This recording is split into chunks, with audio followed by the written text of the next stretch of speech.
सैलाबी पानी ज़राई रकबों में दाखिल होने लगा। मौजा मघियाना के ज़राई रकबे जुज़ी तौर पर ज़ेरे आब आगे चक, कच्चा मघियाना, खूह, जान मोहम्मद, बस्ती मल्लाह में भी सैलाबी पानी दाखिल होने लगा।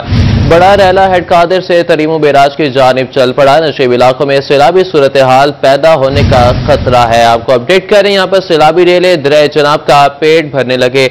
जंग के मुकाम पर दरियाई पानी किनारों से बाहर निकल आया है। सैलाबी पानी ज़राई रकबों में दाखिल होने लगा। मौजा मघियाना के ज़राई रकबे जुज़वी तौर पर ज़ेरे आब आ गए। चक, कच्चा मघियाना, खूह, जान मोहम्मद, बस्ती मल्लाह में भी सैलाबी पानी दाखिल।